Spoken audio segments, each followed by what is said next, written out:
He just took my hat and he pulled it over my face and put my head down between my legs and put the barrel of the gun to my temple. This is how 35-year-old photographer Matthew Shrier says Al-Qaeda first grabbed him in Syria. Kidnapped as he tried to travel home to Long Island, New York, a home he left to tell the story of Syrian rebels through pictures.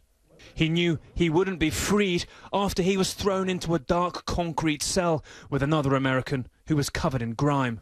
He's an American, you guys can talk, you guys can talk. And then I looked and I realized it was an American, and that was when I realized they weren't letting me go, because this guy looked like he'd been there for 100 years.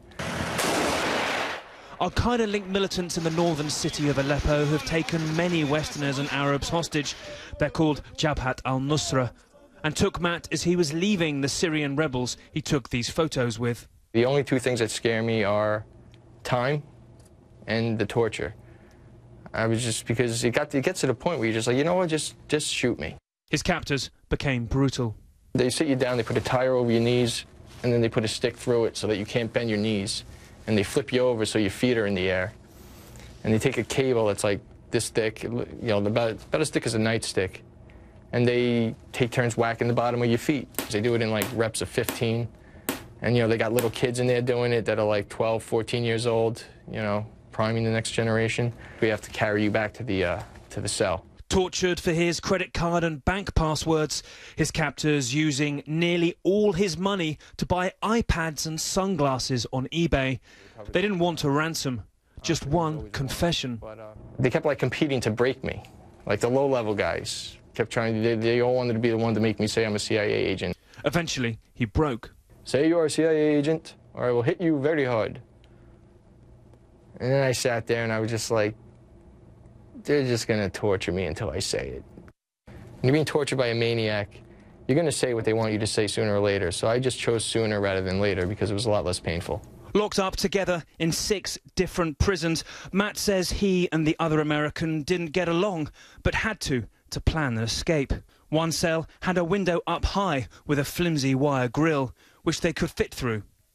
But if caught, they could be killed. Matt says the other American, who we haven't been able to speak to, was hard to convince. She's like, you're endangering my life. I was like, I'm trying to save your life. Eventually, he was persuaded. They needed each other to push up to the window and squeeze through. Third day, we went. I took apart the screen, pushed the sandbags aside, and I got stuck around my waist. So I had to reach in, I unbuckled my pants. And as soon as I unbuckled my pants, I shot right out. But it wasn't as easy for the other American, who we're not naming for his safety. He wasn't fitting, and I was just like, take off your shirt, get in there. I was like, get in there, and I'm pulling him as hard as I could. You know, I couldn't run away and leave him there, you know what I mean? We were both Americans, we were in this together. We weren't making any headway, and we were making too much noise, and the windows were open, and the lights were above me, and the sun was coming up. And you must have known then that you had to leave him. Yeah. Yeah, it was one of the hardest things I ever had to do. And I didn't just leave him. I was like, you're not fitting. What's his face look like to you when he was talking?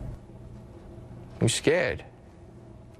I was like, I gotta go. He only said once, he's like, come back. And I was like, I can't come back.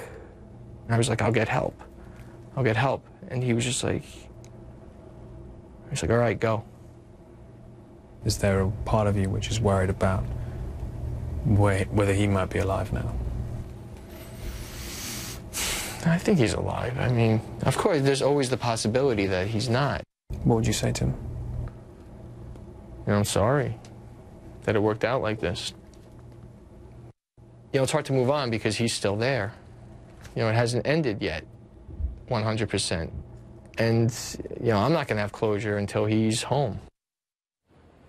You know, Nick, just amazing there, that story and that reporting. And, you know, meeting you and Matthew the other day, you know, he's so calm. And I know he says he believes that another American is still alive. He's clinging to that. But is he worried that the American that he left behind is being tortured for helping him escape? I think he's definitely worried about his safety.